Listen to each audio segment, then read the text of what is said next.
명절 잘 보내셨습니까?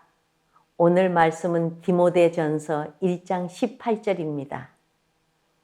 아들 디모데야, 내가 네게 이 교훈으로서 명하노니 전에 너를 지도한 예언을 따라 그것으로 선한 싸움을 싸우며. 아멘.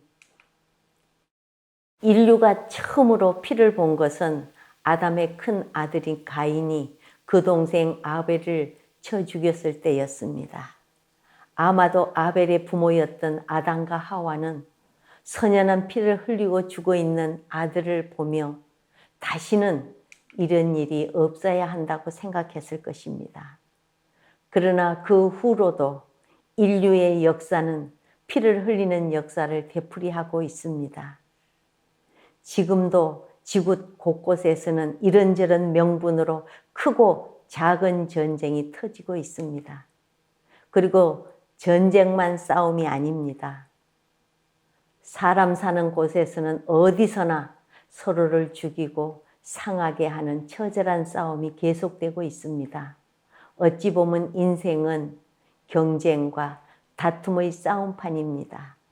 사람은 누구나 이 세상에 태어나면 그 순간부터 어떤 형태의 싸움이든 계속된 싸움을 싸우며 살아야 합니다. 총칼을 들이댄 전쟁만 싸움이 아닙니다. 사람은 살아 존재하는 한 기후와 싸워야 하고 환경과 질병과 씨름하고 고난과 악과 이기적인 자아와 투쟁하며 살아야 합니다. 우리들 역시 육신을 입은 인간인 고로 늘 이 세상살이의 싸움에서 예화가 될 수는 없습니다. 원하든지 원하지 않든 싸움판에 발을 딛고 있기 때문입니다. 그러나 우리 크리스찬은 세상 사람들처럼 그렇게 싸워서는 안 됩니다. 싸움을 싸우되 목적과 방법이 달라야 합니다. 저열한 싸움을 승화시킬 수 있어야 합니다. 하나님의 자녀가 이 세상 싸움에 다른 이들과 같은 유치한 싸움을 또한 유익을 얻기 위해 싸울 수는 없는 노릇입니다. 오늘 본문은 하나님의 자녀들이 이 세상에서 어떤 싸움을 싸워야 하는가를 보여주고 있습니다. 첫째, 싸우되 선한 싸움을 싸워야 합니다. 바울은 디모데에게 선한 싸움을 싸우라고 말합니다. 바울은 지금 고대 올림픽 경기를 생각하며 이 말을 하고 있습니다. 그때 싸움은 권투나 레슬링과 같은 경기인데 지금처럼 신사적인 룰이 적용되는 경기가 아니었습니다. 둘 중에 하나가 죽거나 녹다운 돼야 경기가 끝이 났습니다.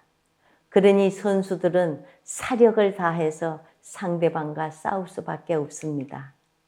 그리고 그렇게 경기에서 이긴 사람에게는 그에 따른 상금과 혜택이 주어졌습니다. 얼마 되지 않는 것을 얻기 위해 목숨을 걸고 처절하게 싸웠던 것입니다.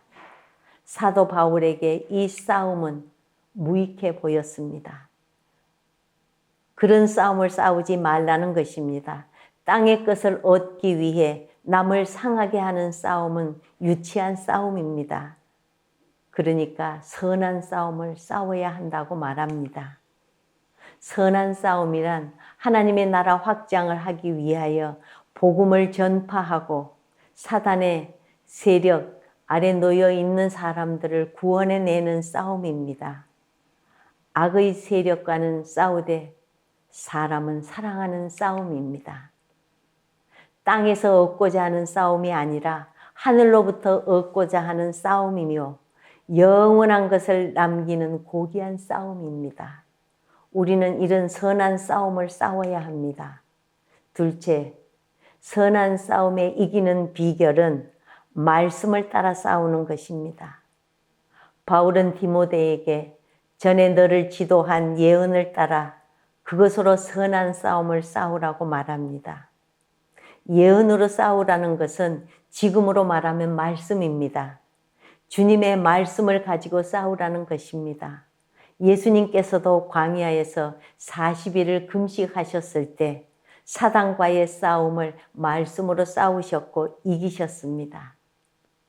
우리 역시 악의 세력과의 선한 싸움에서 이기는 비결은 말씀으로 싸우는 길밖에 없습니다.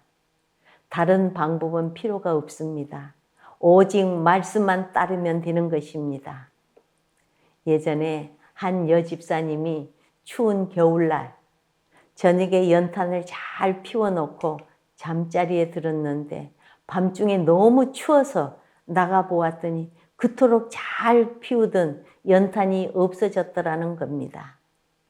다음날 저녁에도 연탄을 피워놓고 잠이 들었는데 밖에 너무 추워서 나가보니 또 연탄이 없어진 겁니다. 옆방 사람의 소행이 분명하다고 생각했지만 교회 집사인 사람이 싸울 수도 없고 해서 참고 다음날 저녁에 자는 척하고 지켜보기로 했습니다. 아니나 다를까 밤이 깊어지자 옆방 아주머니가 나오더니 연탄을 빼가는 것이었습니다. 뛰어나가서 잡을까도 생각했지만 그렇게 되면 큰 싸움이 될 것 같아서 참았습니다.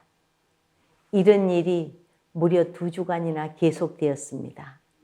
그런데 어느 날 그 옆방 아주머니가 찾아와서 제가 연탄 가져가는 줄 알고 계셨죠? 하는 것이었습니다. 그러면서 사실은 남편이 사업에 실패해서 어려웠는데 점쟁이를 찾아가 물었더니 누구와 실컷 싸우면 남편의 애군이 물러가고 행운이 온다고 했다는 것입니다. 그래서 싸움을 하려고 연탄을 가져가는데도 도저히 싸움이 되지 않았다고 실토하는 것이었습니다. 그래서 이 집사님이 점쟁이의 잘못됨을 깨우쳐 주고 전도하여 그의 가정이 모두 구원을 받았다는 겁니다. 할렐루야. 선한 싸움이란 거창한 것이 아닙니다. 내가 있는 자리에서 주님의 사랑을 보여주고 그로 하여금 구원에 이르도록 이끄는 것이 바로 선한 싸움입니다. 성도들 모두가 이 선한 싸움에 능한 사랑받는 자녀들이 되기를 주님의 이름으로 축원합니다. 아멘.